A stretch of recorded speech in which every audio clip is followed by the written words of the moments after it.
ജാമ്യം നിഷേധിച്ചു എന്ന വാർത്ത ഇപ്പോൾ വരികയാണ്. ശ്രീ ജോർജ് ജോസഫ്, ദിലീപിന് ജാമ്യമില്ല. ഞാൻ റിപ്പോർട്ടിലേക്ക് പോവുകയാണ്. രാഗിൻ, വിവരങ്ങൾ. ദിലീപിന് ജാമ്യം ഇല്ല. സ്മൃതി, തീർച്ചയായും ഏറ്റവും പുതിയ വിവരമാണ്. ദിലീപിന് ജാമ്യം ഇല്ല. ദിലീപിന്റെ ജാമ്യാപേക്ഷ കോടതി നിരസിച്ചിരിക്കുന്നു. ദിലീപിന് ഇനി വീണ്ടും ആലുവ സബ് ജയിലിൽ തന്നെ തുടരേണ്ടി വരും. അടുത്ത ദിവസം റിമാൻഡ് എക്സ്റ്റൻഷനുമായി ബന്ധപ്പെട്ട് അങ്കമാലി കോടതിയിൽ ഹാജരാക്കി റിമാൻഡ് എക്സ്റ്റെൻഡ് ചെയ്യേണ്ടി വരും. എന്തായാലും നേരത്തെ നിയമവൃത്തങ്ങളടക്കം സൂചിപ്പിച്ചതാണ് ഈ ഘട്ടത്തിൽ അത്തരത്തിൽ ഒരു ജാമ്യാപേക്ഷയിൽ അനുവദിക്കാനുള്ള സാധ്യത വളരെ കുറവാണ്. കാരണം 120B അനുസരിച്ചുള്ള ഗൂഢാലോചന കുറ്റമടക്കമാണ് ദിലീപിനെതിരെ ചുമത്തിയിട്ടുള്ളത്. ഒപ്പം കൂട്ടമാനഭംഗം അടക്കമുള്ള വകുപ്പുകൾ ചുമത്തിയിട്ടുണ്ട്. ഈ സാഹചര്യത്തിൽ ദിലീപിന് ജാമ്യം ലഭിക്കാൻ ബുദ്ധിമുട്ടാണ്. നേരത്തെ പൾസർ സുനി അടക്കമുള്ള പ്രതികൾ ഇപ്പോഴും ജയിലിൽ തുടരുകയാണ്. ഈ സാഹചര്യത്തിൽ ദിലീപിന് മാത്രമായി എന്തെങ്കിലും തരത്തിലുള്ള പരിഗണന ലഭിക്കില്ല. നിയമത്തിന് മുന്നിൽ എല്ലാവരും ഒന്നു തന്നെയാണ്. അതുകൊണ്ട് ഈ കേസിൽ ജാമ്യം ലഭിക്കുക അത്ര ബുദ്ധിമുട്ട് ഉള്ള കാര്യം തന്നെയാണ്. കാരണം 11ഓളം വകുപ്പുകൾ ദിലീപിനെതിരെ ചുമത്തിയിട്ടുണ്ട്. ആദ്യഘട്ടത്തിൽ ഈ കേസുമായി ബന്ധപ്പെട്ട് പ്രോസിക്യൂഷൻ ഉന്നയിച്ചിട്ടുള്ള വാദങ്ങൾക്കാണ് കൂടുതൽ പരിഗണന ലഭിച്ചിട്ടുള്ളത്. ഈ കേസ് ദിലീപിനെ പുറത്തിറങ്ങിക്കഴിഞ്ഞാൽ കേസിനെ സ്വാധീനിക്കുന്ന സ്ഥിതി ഉണ്ടാകും, തെളിവ് നശിപ്പിക്കുന്ന സാഹചര്യം ഉണ്ടാകും തുടങ്ങിയ കാര്യങ്ങൾ പ്രോസിക്യൂഷൻ ഉന്നയിച്ചിരുന്നു. അത് കോടതി പരിഗണിച്ചു. മാത്രമല്ല ഈ കേസ് ഡയറി ഹാജരാക്കിയിട്ടുണ്ട്. ബിനിൽ, ഹൈക്കോടതി ഈ ജാമ്യം നിഷേധിച്ചുകൊണ്ട് കൃത്യമായ പരാമർശങ്ങൾ നടത്തിയിട്ടുണ്ടോ? പ്രോസിക്യൂഷന്റെ വാദങ്ങൾ പൂർണ്ണമായും അംഗീകരിച്ചുകൊണ്ടാണോ ജാമ്യം നിഷേധിച്ചത്? ഹൈക്കോടതി ഉത്തരവിന്റെ പൂർണ്ണരൂപം ലഭ്യമായിട്ടില്ല. അല്പം മുമ്പാണ് ഈ കേസിലെ ഉത്തരവ് ഹൈക്കോടതി പറഞ്ഞത്. ഇതിൽ ഒറ്റ വാചകം മാത്രമാണ് ഹൈക്കോടതി ഉത്തരവ് സംബന്ധിച്ച് പറഞ്ഞിരിക്കുന്നത്. ജാമ്യാപേക്ഷ നിരാകരിച്ചിരിക്കുന്നു. ആ ജാമ്യാപേക്ഷ നിരാകരിച്ചുകൊണ്ടുള്ള ഉത്തരവിൽ എന്തെല്ലാം കാര്യങ്ങളാണ് കോടതി പറഞ്ഞിരിക്കുന്നതെന്ന് അറിയാൻ ഇനി അല്പസമയം കൂടി കാത്തിരിക്കേണ്ടിയിരിക്കുന്നു. എന്തായാലും ദിലീപിന് ജാമ്യമില്ല. പ്രോസിക്യൂഷന്റെ വാദം അംഗീകരിച്ചുകൊണ്ട് തന്നെയാണ് ദിലീപിന്റെ ജാമ്യാപേക്ഷ കോടതി നിരസിച്ചിരിക്കുന്നതെന്ന് നമുക്ക് ഈ ഘട്ടത്തിൽ പറയാൻ കഴിയും. കാരണം ഈ കേസിന്റെ ഗൗരവ സ്വഭാവം ഉൾക്കൊണ്ടുകൊണ്ട് തന്നെയാണ് കോടതി ദിലീപിന് ജാമ്യം നൽകേണ്ട എന്ന തീരുമാനത്തിലേക്ക് എത്തിച്ചേർന്നിരിക്കുന്നത്. കേസ് ഡയറി 5 വാല്യങ്ങളായുള്ള കേസ് ഡയറി മുദ്രവെച്ച കവറിൽ പോലീസ് കോടതിയിൽ ഹാജരാക്കിയിരുന്നു. ഈ കേസ് ഡയറി അടക്കം വിശദമായി പരിശോധിച്ചുകൊണ്ടാണ് കോടതി കൃത്യമായ ഉത്തരവിലേക്ക് എത്തിച്ചേർന്നിരിക്കുന്നത്. കേസിന്റെ ഈ ഘട്ടത്തിൽ, അതായത് ആദ്യ റിമാൻഡ് കാലാവധി പോലും ദിലീപിന്റെ ഈ കേസിൽ പൂർത്തിയായിട്ടില്ല. 14 ദിവസം നാളെ മാത്രമാണ് റിമാൻഡ് കാലാവധി അവസാനിക്കുന്നത്. ആദ്യ റിമാൻഡ് കാലാവധി പോലും പൂർത്തിയാകാത്ത സാഹചര്യത്തിൽ ഈ കേസിന്റെ അന്വേഷണം അതിന്റെ പ്രാരംഭ ദിശയിൽ തന്നെയാണ്. അതുകൊണ്ട് തന്നെയാണ് കേസിൽ ദിലീപിന് ജാമ്യം നൽകേണ്ട എന്ന തീരുമാനത്തിലേക്ക് കോടതി എത്തിച്ചേർന്നിരിക്കുന്നത്. അതോടൊപ്പം തന്നെ പ്രോസിക്യൂഷൻ ഇതുവരെ ശേഖരിച്ചിട്ടുള്ള തെളിവുകൾ, ആ തെളിവുകളെല്ലാം തന്നെ കേസ് ഡയറിയുടെ ഭാഗമായി കോടതിയുടെ മുന്നിലും എത്തിയിരുന്നു. ഇതെല്ലാം തന്നെ വിശദമായി പരിഗണിച്ചുകൊണ്ടാണ് ഇത്തരത്തിലൊരു ഉത്തരവിലേക്ക് കോടതി എത്തിച്ചേർന്നിരിക്കുന്നത്. നേരത്തെ ദിലീപിന്റെ അഭിഭാഷകൻ ചൂണ്ടിക്കാണിച്ചിരുന്നത് ഈ കേസിൽ ദിലീപിനെ പ്രതിയായ സ്ഥാനത്തേക്ക് കൊണ്ടുവരാൻ കൃത്യമായ തെളിവുകളില്ല. പൾസർ സുനിയുടെ ഒരു മൊഴിയുടെ അടിസ്ഥാനത്തിൽ മാത്രമാണ് ഈ കേസ് പ്രോസിക്യൂഷൻ ഉണ്ടാക്കിയിരിക്കുന്നത്. ഇതൊരു വലിയ തിരക്കഥയാണ് എന്ന രീതിയിലുള്ള വാദങ്ങളായിരുന്നു അദ്ദേഹത്തിന്റെ ഭാഗത്തു നിന്നുണ്ടായിരുന്നത്. എന്നാൽ ആ വാദങ്ങളെല്ലാം തന്നെ കോടതി ഈ ഘട്ടത്തിൽ നിരാകരിച്ചിരിക്കുന്നു എന്ന് വേണം നമുക്ക് മനസ്സിലാക്കാൻ. കാരണം പ്രോസിക്യൂഷന്റെ വാദങ്ങൾ അംഗീകരിച്ചുകൊണ്ട് തന്നെ ദിലീപിന്റെ ജാമ്യ ഹർജി കോടതി നിരാകരിച്ചിരിക്കുന്നു. അതായത് പ്രോസിക്യൂഷന്റെ എല്ലാ വാദങ്ങളും പുറത്തിറങ്ങിയാൽ സാക്ഷികളെ സ്വാധീനിക്കാൻ അല്ലെങ്കിൽ കേസ് തേച്ചുമാച്ചു കളയാനുള്ള നടപടികളിലേക്ക് പ്രതി പോയേക്കും എന്നുള്ള സംശയം അത് കോടതി അംഗീകരിച്ചു എന്ന് വേണ്ടേ ഈ ഘട്ടത്തിൽ കരുതാൻ? സാധാരണ ഇത്തരം കേസുകളിൽ ഈ സമയങ്ങളിൽ കോടതിയുടെ കരുണ ലഭ്യമാകുമ്പോൾ മാത്രമായിരിക്കും പ്രതിക്ക് ജാമ്യം ലഭിക്കുക. അതിന് പ്രധാനമായും കോടതി പരിഗണിക്കുന്നത് ഈ കേസിന്റെ അന്വേഷണം മുന്നോട്ട് കൊണ്ടുപോകുന്നതുമായി ബന്ധപ്പെട്ട കാര്യങ്ങൾ തന്നെയായിരിക്കും. ആ കാര്യങ്ങളിൽ കോടതി മുമ്പാകെ പ്രോസിക്യൂഷൻ പ്രധാനമായും ചൂണ്ടിക്കാണിച്ചിരുന്നത് ഇപ്പോൾ ദിലീപിന് ജാമ്യം നൽകിയാൽ അത് കേസന്വേഷണത്തെ ബാധിക്കും, സാക്ഷികളെ സ്വാധീനിക്കാൻ സാധ്യതയുണ്ട്. ഈ കേസിന്റെ അന്വേഷണം അതിന്റെ തുടക്കഘട്ടത്തിലാണ്. ആ കേസിൽ കുറ്റപത്രം സമർപ്പിക്കാനിരിക്കുകയാണ്. അപ്പൊ അതുകൊണ്ട് തന്നെ ഈ സമയത്ത് ദിലീപിന് ജാമ്യം അനുവദിക്കരുതെന്നും അത് കൂടുതൽ തെളിവ് ശേഖരണത്തിലും ഈ കേസിന്റെ തുടർന്നുള്ള അന്വേഷണത്തിനും തടസ്സമാകുമെന്ന് തന്നെയാണ് പ്രോസിക്യൂഷൻ കോടതിയിൽ ചൂണ്ടിക്കാണിച്ചിരുന്നത്. ഈ വാദം കോടതി അംഗീകരിച്ചിരിക്കുന്നു എന്ന് തന്നെയാണ് നമുക്ക് എന്താണ് അറിയാൻ സാധിക്കുന്നത്? ഇനിയിപ്പോൾ പ്രതിഭാഗം ജാമ്യം തേടി സുപ്രീം കോടതിയെ സമീപിക്കാനുള്ള സാധ്യതയുണ്ടോ? ഈ കേസിൽ ഇനി ജാമ്യം തേടി സുപ്രീം കോടതിയെ സമീപിക്കുക എന്നതാണ് അടുത്ത ഘട്ടമായുള്ള നിയമ നടപടി സ്വീകരിക്കാൻ കഴിയുന്നത്. പക്ഷേ സുപ്രീം കോടതിയിലേക്ക് പോകുമ്പോൾ പല പ്രായോഗികമായ ബുദ്ധിമുട്ടുകളുമുണ്ട്. കാരണം ഇപ്പോൾ ഒരു ജാമ്യാപേക്ഷയുമായി സുപ്രീം കോടതിയിലേക്ക് എത്തിയാൽ അത് ഉടനൊന്നും സുപ്രീം കോടതിയുടെ പരിഗണനയ്ക്ക് വരില്ല. അതിന് കാലതാമസം എടുക്കും. സാധാരണ നിലയിൽ ഹൈക്കോടതി ജാമ്യം നിഷേധിച്ചു കഴിഞ്ഞാൽ ഹൈക്കോടതിയിൽ തന്നെ കുറച്ച് ദിവസങ്ങൾക്ക് ശേഷം വീണ്ടും ജാമ്യാപേക്ഷയുമായി എത്തുക, അതാണ് സാധാരണ പതിവുള്ള രീതി. അത് തന്നെ സ്വീകരിക്കാനുള്ള സാധ്യതകളാണ് ഈ കേസിൽ കൂടുതൽ. എന്നാൽ ബിനിൽ തുടരുക, ബിനിലേക്ക് വരാം. ഇപ്പോൾ വാർത്തയോട് പ്രതികരിക്കാൻ സംവിധായകൻ ബൈജു കൊട്ടാരക്കര ടെലിഫോൺ ലൈനിൽ. ശ്രീ ബൈജു, ദിലീപിന് ജാമ്യമില്ല, എങ്ങനെ പ്രതികരിക്കുന്നു? തീർച്ചയായിട്ടും ഇപ്പോൾ പ്രോസിക്യൂഷൻ പറഞ്ഞ കാര്യങ്ങൾ കോടതി അംഗീകരിച്ചുകൊണ്ടാണല്ലോ ദിലീപിന് ജാമ്യമില്ല എന്നൊരവസ്ഥയിലേക്ക് വന്നത്.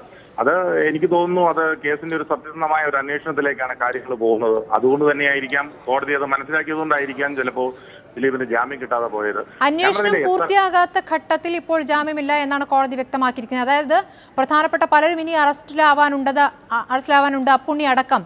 ഈ ഘട്ടത്തിൽ ഒരു ജാമ്യം അനുവദിക്കുന്നില്ല എന്നാണ് കോടതി വ്യക്തമാക്കിയിരിക്കുന്നത്. തീർച്ചയായിട്ടും അങ്ങനെയാണെങ്കിൽ അതിലേ പറഞ്ഞത് ഈ കേസിൽ ഇപ്പോൾ ദിലീപ് മാത്രമല്ല ഇതിന്റെ കുടിനിയും കണ്ണികളുണ്ടെന്നൊക്കെ നമ്മൾ ആദ്യം മുതൽ ചർച്ച ചെയ്തുകൊണ്ടിരിക്കുന്ന കാര്യങ്ങളാണ്, പറഞ്ഞുകൊണ്ടിരിക്കുന്ന കാര്യങ്ങളാണ്. തീർച്ചയായിട്ടും അത് തന്നെയാണുള്ളത്. ഇപ്പോ ഈ ചെയ്ത കാര്യങ്ങളെല്ലാം പരിഗണിച്ചതിന് ശേഷമായിരിക്കുമല്ലോ അല്ലെങ്കിൽ കേസിന്റെ ഒരു മെറിറ്റ് അല്ലെങ്കിൽ കേസ് എന്താണെന്നുള്ളത് വളരെ വ്യക്തമായിട്ട് കോടതിക്ക് മനസ്സിലായതുകൊണ്ടാണല്ലോ ജാമ്യം കൊടുക്കാതിരുന്നത്. അപ്പൊ ഞാൻ പറഞ്ഞില്ലേ, കൂടുള്ളവരെ ആരാണെങ്കിലും ശരി, എത്ര വലിയവനാണെങ്കിലും കൂടുള്ള ആൾക്കാരെ കൂടി അറസ്റ്റ് ചെയ്ത് നിയമത്തിന്റെ മുമ്പിൽ കൊണ്ടുവരേണ്ടത്, കേരള ജനതയുടെ മുമ്പിൽ കൊണ്ടുവരേണ്ടത് കേരള പോലീസിന്റെ അത്യാവശ്യമായ ഒരു കാര്യമാണ്. അതുകൊണ്ടാണ് എനിക്ക് തോന്നുന്നു കോടതി വളരെ കരുതലോടെയാണ് ഈ ഒരു തീരുമാനം എടുത്തിരിക്കുന്നതാണ് എന്റെ മനസ്സിലുള്ള ഒരു വിശ്വാസം. അത് ആ കേസിനെ സ്വാധീനിക്കും എന്നൊക്കെ പറഞ്ഞ സത്യസന്ധമായ കാര്യങ്ങൾ തന്നെയാണ് കേസ്. അതുകൊണ്ടല്ലേ ദിലീപിനെ കഴിഞ്ഞ പ്രാവശ്യം അങ്കമാലി കോടതിയിൽ കൊണ്ടുവന്നപ്പോൾ അദ്ദേഹത്തിന്റെ സഹോദരൻ പറഞ്ഞ എന്താ, എല്ലാവരും കളിച്ച് കഴിയട്ടെ, പിന്നെ ഞങ്ങളുടെ കളി തുടങ്ങുമെന്നൊക്കെയാണ് പറഞ്ഞത്. അതായത് മൊത്തം ആളുകളെ വരട്ടുന്ന രീതിയിലാണ് സംസാരിച്ചു തുടങ്ങിയത്. ഇതൊന്നും കേരള സമൂഹവും അല്ലെ മലയാള സിനിമയൊന്നും അംഗീകരിച്ചു കൊടുക്കുന്ന കാര്യങ്ങളൊന്നുമല്ല. എന്തായാലും ജാമ്യം കിട്ടാതിരുന്നതിനകത്ത് പ്രോസിക്യൂഷന്റെ വാദങ്ങളിൽ എന്തോ സത്യസന്ധമായ കാര്യങ്ങൾ ഉണ്ട് എന്നുള്ളതിനോട് തെളിവായിട്ട് മാത്രമേ നമുക്കിത് കാണാൻ പറ്റൂ. ഈ ഫേസ്ബുക്കിലൂടെയൊക്കെ അനുകൂല തരംഗമുണ്ടാക്കാൻ നടത്തിയ വ്യാപകമായ ശ്രമങ്ങൾ, അത് ബോധപൂർവമായ ശ്രമം, അത് കോടതി ആ നിലയ്ക്ക് തന്നെ ഗൗരവത്തോടെ പരിഗണിച്ചു എന്നാണോ താങ്കൾ കരുതുന്നത്? അതാണോ ഈ സ്വാധീനിക്കാൻ കഴിയുമെന്നുള്ള കാര്യത്തിൽ അതുകൂടി ചേർത്തായിരിക്കുമോ കോടതി പരിഗണിച്ചിട്ടുണ്ടാകുക? താങ്കളുടെ തോന്നൽ എന്താണ്? തീർച്ചയായിട്ടും എന്റെ തോന്നൽ അത് തന്നെയാണ്. ഞാൻ പറഞ്ഞില്ലേ, എന്നെ പോലും ഈ ഫേസ്ബുക്കിലൂടെയും സോഷ്യൽ മീഡിയയിലൂടെയും എന്തെല്ലാം അധിക്ഷേപങ്ങളാണ് ഇന്നലെ മുളച്ച, ജനിച്ചിട്ട് 3 ദിവസം പോലും ആവാത്ത ഓൺലൈൻ മീഡിയകളൊക്കെയാണ് എന്നെ കുറിച്ച് വളരെ മോശമായിട്ട് എഴുതിയത്. നമുക്കറിയാവുന്നതാണ്. എന്നാൽ ഞാൻ ചെയ്ത തെറ്റെന്താ? ഈ കാര്യങ്ങൾ തുറന്നു പറഞ്ഞതാണോ തെറ്റ്?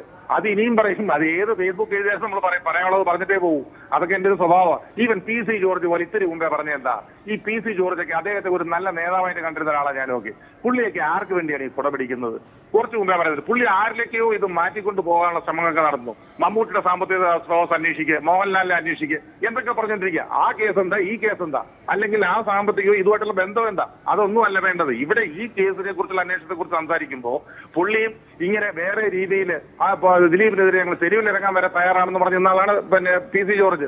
PC ജോർജ് നേരത്തെ പറയുന്നതിനൊക്കെ വാദങ്ങൾ ഉണ്ടായിരുന്നു. ഇപ്പോ PC ജോർജ് ഇനി എന്താ പറയാൻ പറ്റുക? ഈ ജാമ്യം കിട്ടാത്ത സ്ഥിതിക്ക് അദ്ദേഹത്തിന് എന്താ പറയാൻ പറ്റുക? അങ്ങനൊന്നും ഒരു ജനപ്രതിയാകുമ്പോൾ അങ്ങനത്തുള്ള വാക്കുകളൊന്നും ഉപയോഗിക്കരുത് ഒരു കാരണവശാലും. വളരെ നന്ദി ശ്രീ ബൈജു കൊട്ടാരക്കര പ്രതികരിച്ചതിന്. കേസിൽ കൂടുതൽ പ്രതികൾ ഉണ്ടാകാമെന്ന പ്രോസിക്യൂഷന്റെ വാദം ഹൈക്കോടതി അംഗീകരിച്ചിരിക്കുകയാണ്. പുറത്തിറങ്ങിയാൽ സ്വാധീനിക്കാനിടയുണ്ട് എന്ന പ്രോസിക്യൂഷന്റെ വാദവും അംഗീകരിച്ചിരിക്കുന്നു. ദിലീപിന് നടിയെ ആക്രമിച്ച കേസിൽ ജാമ്യം ഹൈക്കോടതി നിഷേധിച്ചിരിക്കുകയാണ്. രാഗിൻ വിവരങ്ങളുമായി. രാഗിൻ, കൂടുതൽ അറസ്റ്റ് ഉണ്ടാകാനുള്ള സാധ്യത കൂടി കണക്കിലെടുത്തുകൊണ്ട് ഈ ജാമ്യം നിഷേധിച്ചിരിക്കുന്നു.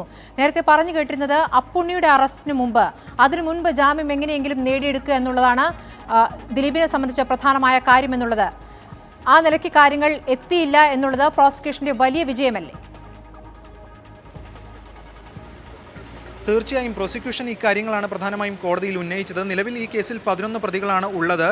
കൂടുതൽ പേർ പ്രതി ചേർക്കാനുണ്ട് എന്ന് പ്രോസിക്യൂഷൻ വ്യക്തമാക്കിയിട്ടുണ്ട്. മാത്രമല്ല ഇതിൽ ദിലീപിൻ്റെ മാനേജർ അപ്പുണ്ണി ഒരു നിർണായക ഘടകം തന്നെയാണ്.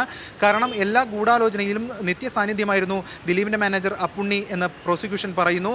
അപ്പുണ്ണിയെ അറസ്റ്റ് ചെയ്യാൻ കഴിഞ്ഞിട്ടില്ല. മാത്രമല്ല അപ്പുണ്ണി ഹൈക്കോടതിയിൽ മുൻകൂർ ജാമ്യാപേക്ഷ സമർപ്പിച്ചിട്ടുണ്ട്. അത് ഈ 28-ന് പരിഗണിക്കാൻ ഇരിക്കുക കൂടിയാണ്. എന്തായാലും അപ്പുണ്ണി അടക്കം കസ്റ്റഡിയിലാകാനുള്ള സാഹചര്യത്തിൽ ദിലീപിന് ജാമ്യം അനുവദിച്ചു കഴിഞ്ഞാൽ അപ്പുണ്ണിക്കടക്കം സ്വൈര്യവിഹാരം നടത്താനുള്ള സ്ഥിതിവിശേഷം ഉണ്ടാകുമെന്ന് പ്രോസിക്യൂഷൻ പ്രധാനമായും പറയുന്നു. കാരണം ഈ കേസുമായി ബന്ധപ്പെട്ട് ദിലീപ് കുറേ വിവരങ്ങൾ തന്നിട്ടുണ്ട്. അതിനൊക്കെ കൂട്ടിച്ചേർത്ത് കൃത്യമായിട്ടുള്ള കാര്യങ്ങൾ പ്രോസിക്യൂഷന് കണ്ടെത്തണമെങ്കിൽ, പോലീസിന് കണ്ടെത്തണമെങ്കിൽ അപ്പുണ്ണിയുടെ അറസ്റ്റ് അനിവാര്യമാണ്. അല്ലെങ്കിൽ അപ്പുണ്ണിയെ കസ്റ്റഡിയിലെടുത്ത് ചോദ്യം ചെയ്യേണ്ടത് അത്യാവശ്യം തന്നെയാണ് എന്ന് പ്രോസിക്യൂഷൻ പോലീസ് പറയുന്നു. അതുകൊണ്ട് തന്നെ ഈ കാര്യവുമായി ബന്ധപ്പെട്ടുകൊണ്ട് ഈ കാര്യങ്ങളാണ് പ്രോസിക്യൂഷൻ പ്രധാനമായും പറഞ്ഞത്. നേരത്തെ പ്രതീഷ് ചാക്കോയുടെ കസ്റ്റഡിയിൽ വേണമെന്നതടക്കമുള്ള കാര്യങ്ങൾ പ്രോസിക്യൂഷൻ ആവശ്യപ്പെട്ടിരുന്നു. അതുമായി ബന്ധപ്പെട്ട് പ്രതീഷ് ചാക്കോയെ ചോദ്യം ചെയ്യുകയും ചെയ്തിരുന്നു. ശാസ്ത്രീയ തെളിവുകൾ, പ്രോസിക്യൂഷൻ നിരത്തിയ ശാസ്ത്രീയ തെളിവുകൾ കോടതി അംഗീകരിച്ചു എന്നുള്ളതാണ്. എന്തൊക്കെ തെളിവുകളാണ്, ശാസ്ത്രീയ തെളിവുകളാണ് പ്രോസിക്യൂഷൻ മുന്നോട്ട് വെച്ചിരുന്നത്? 19ഓളം തെളിവുകളാണ് പ്രോസിക്യൂഷൻ പ്രധാനമായും മുന്നോട്ട് വയ്ക്കുന്നത്. അതിൽ ഒന്ന് ഈ ചിത്രങ്ങളടക്കം ഉണ്ട്. പ്രത്യേകിച്ചും ദിലീപ് പറഞ്ഞത് പൾസർ സുനിയെ തനിക്ക് പരിചയമില്ല എന്നടക്കമുള്ള സെറ്റിൽ വന്നിട്ടില്ല തുടങ്ങിയ കാര്യങ്ങളാണ് പറഞ്ഞത്. എന്നാൽ ജോർജ് പൂരം എന്ന് പറയുന്ന സിനിമയുടെ ലൊക്കേഷനിൽ, തൃശ്ശൂരിലെ ലൊക്കേഷനിൽ പൾസർ സുനി എത്തിയതും ദിലീപ് സെൽഫി എടുക്കുമ്പോൾ പിറകിൽ പൾസർ സുനി നിൽക്കുന്നതായിട്ടുള്ള ചിത്രങ്ങൾ പോലീസ് കണ്ടെടുത്തിരുന്നു. ഇതുമായി ബന്ധപ്പെട്ടുള്ള നിർണായകമായുള്ള മൊഴിയും പോലീസ് രേഖപ്പെടുത്തിയിരുന്നു. മാത്രമല്ല ഈ പല സ്ഥലങ്ങളിലും ദിലീപിനെ എത്തിച്ച് തെളിവെടുത്തിരുന്നു. അവിടെ വെച്ച് ദിലീപിനെ ബോധ്യപ്പെടുത്തി ഈ സ്ഥലത്ത് എത്തിച്ചിരുന്നു എന്ന കാര്യം പോലീസ് രേഖയായി തന്നെ രേഖപ്പെടുത്തിയിട്ടും ഉണ്ട്. അതുകൊണ്ട് ഇക്കാര്യങ്ങളടക്കമാണ് പോലീസ് മുന്നോട്ട് വെച്ചത്. കൂടാതെ ഈ ജയിലിൽ വെച്ചെഴുതിയ കത്ത് കൊണ്ടുകൊടുക്കാൻ നിശ്ചയിച്ചിരുന്നത് വിഷ്ണുവിനെയാണ്, സഹതടവുകാരനായിട്ടുള്ള വിഷ്ണു ദിലീപിൻ്റെ ആലുവയിലെ വീട്ടിലെത്തിയപ്പോൾ ദിലീപ് അവിടെ ഉണ്ടായിരുന്നില്ല. അനുജൻ അനൂപിൻ്റെ കയ്യിൽ നിന്ന് അപ്പുണ്ണിയുടെ നമ്പർ വാങ്ങി അപ്പുണ്ണിയെ വിളിച്ചു. അപ്പുണ്ണിയുമായി ഏലൂരിലെ ടാക്സി സ്റ്റാൻഡിൽ സംസാരിച്ചു. ഇതിൻ്റെ അടക്കം ടവർ ലൊക്കേഷൻ അടക്കം പോലീസ് രേഖപ്പെടുത്തിയിട്ടുണ്ട്. ഇവർ ഒരുമിച്ച് സംസാരിച്ചതിൻ്റെയും ഇവർ ഒരേ ടവർ ലൊക്കേഷനിൽ എത്തിയതിൻ്റെയും ഫോൺ കോൾ രേഖകളടക്കം കണ്ടെത്തിയിട്ടുണ്ട്. മാത്രമല്ല ദിലീപിനെ പൾസർ സുനി ജയിലിൽ നിന്ന് വിളിച്ചതിൻ്റെ രേഖകളടക്കം പോലീസ് കണ്ടെത്തിയിട്ടുണ്ട്. അതിൻ്റെ കോൾ റെക്കോർഡ് അടക്കം പോലീസ് ശേഖരിച്ചിട്ടുണ്ട്. ഇതുമായി ബന്ധപ്പെട്ടുള്ള തെളിവുകളാണ് കോടതിയിൽ പോലീസ് പ്രധാനമായും ഹാജരാക്കിയിട്ടുള്ള 19ഓളം തെളിവുകളാണ്. ഈ തെളിവുകളടക്കം കോടതി പരിഗണിച്ചിട്ടുണ്ട് എന്നാണ് നാം മനസ്സിലാക്കുന്നത്. നേരത്തെ മജിസ്ട്രേറ്റ് കോടതിയിലും ഈ തെളിവുകൾ നൽകിയിരുന്നു. ഇത്തരം തെളിവുകൾ ഹാജരാക്കിക്കൊണ്ട് തന്നെയാണ് ഇപ്പോൾ ഇതുമായി ബന്ധപ്പെട്ടുള്ള ഒരു വിധി പ്രസ്താവം കോടതി നടത്തിയിരിക്കുന്നത്. ദിലീപിന് ജാമ്യം ഇല്ല എന്ന് കോടതി കണ്ടെത്തിയിരിക്കുന്നു. ഇത്തരം കാര്യങ്ങൾ, അതായത് പ്രോസിക്യൂഷൻ മുന്നോട്ട് വെച്ച കാര്യങ്ങളാണ് പ്രധാനമായും പരിഗണിച്ചിരിക്കുന്നത്. പ്രത്യേകിച്ചും ഈ കേസുമായി ബന്ധപ്പെട്ടുള്ള ഗൂഢാലോചന കേസാണ് അന്വേഷിക്കുന്നത്.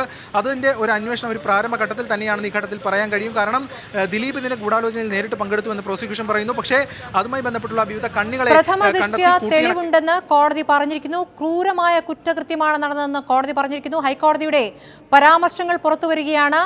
ദിലീപിന് ജാമ്യം നിഷേധിച്ചതിൽ കോടതി പറഞ്ഞ കാര്യങ്ങൾ, ദിലീപിനെതിരെ പ്രഥമ ദൃഷ്ട്യാ തെളിവുണ്ടെന്ന് ഹൈക്കോടതി പറഞ്ഞിരിക്കുന്നു. ക്രൂരമായ കുറ്റകൃത്യം നടന്നെന്ന് കോടതി പറഞ്ഞിരിക്കുന്നു. വാർത്തയോട് പ്രതികരിക്കാൻ retired SP Shri George Joseph വീണ്ടും ടെലിഫോൺ ലൈനിൽ. ശ്രീ ജോർജ് ജോസഫ്, താങ്കളൊക്കെ നേരത്തെ പറഞ്ഞതുപോലെ ജാമ്യം നിഷേധിച്ചിരിക്കുകയാണ്. അതിലപ്പുറം ഹൈക്കോടതിയുടേതായി ചില ശക്തമായ പരാമർശങ്ങളും പുറത്തു വരുന്നു. എന്താണ് മനസ്സിലാക്കേണ്ടത്? ഏതായാലും ഹൈക്കോടതി ആ കേസ് ഡയറി നന്നായിട്ട് വായിച്ചിരിക്കുന്നു.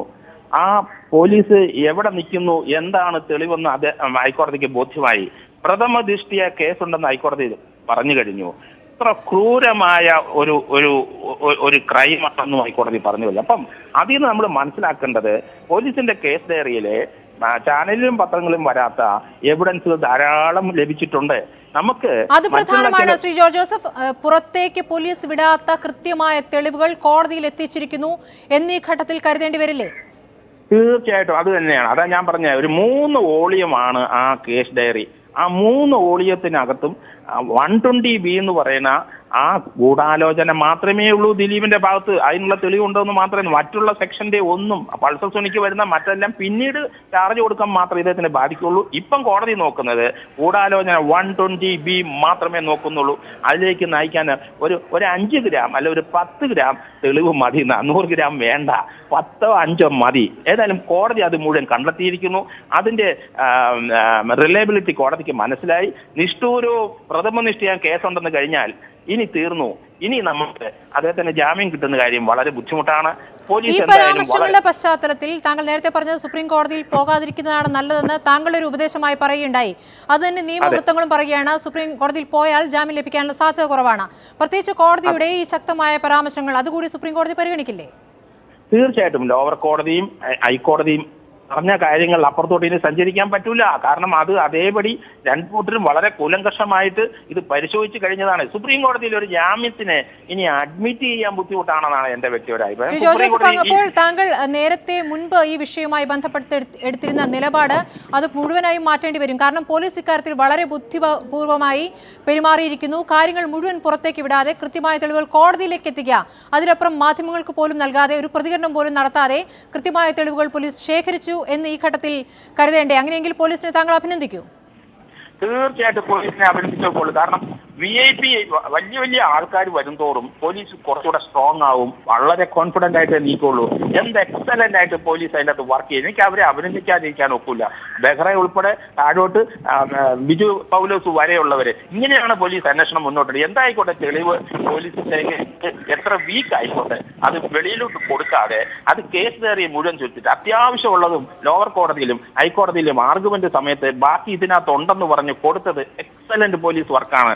എന്ത് വന്നാലും ശരി ഇത്രയും വലിയ VIP വരുമ്പം പോലീസിന് പരിക്കേക്കാനാണ് സാധ്യത. കാരണം നമ്മളെല്ലാം ആരാധിക്കുന്ന ഒരു വ്യക്തി തന്നെയാണ്, അത് ഞാൻ അഡ്മിറ്റ് ചെയ്യാതിരിക്കാൻ ഒക്കില്ല. ആ സിനിമ നടൻ നമ്മളെല്ലാവരും അദ്ദേഹത്തിന്റെ ടാലന്റ് മുമ്പിൽ നമ്മൾ നമിച്ചു പോവും. അതുകൊണ്ട് പക്ഷേ ഇത്ര നിഷ്ഠൂരമായ കൃത്യം ചെയ്യാൻ ഒരു ലൈസൻസ് അല്ല നമ്മൾ അവരെ നമിക്കുന്നത്, അത് മനസ്സിലാക്കണം. ഇനി ഞാൻ പറയണത് കുറച്ചുകൂടെ വിനയം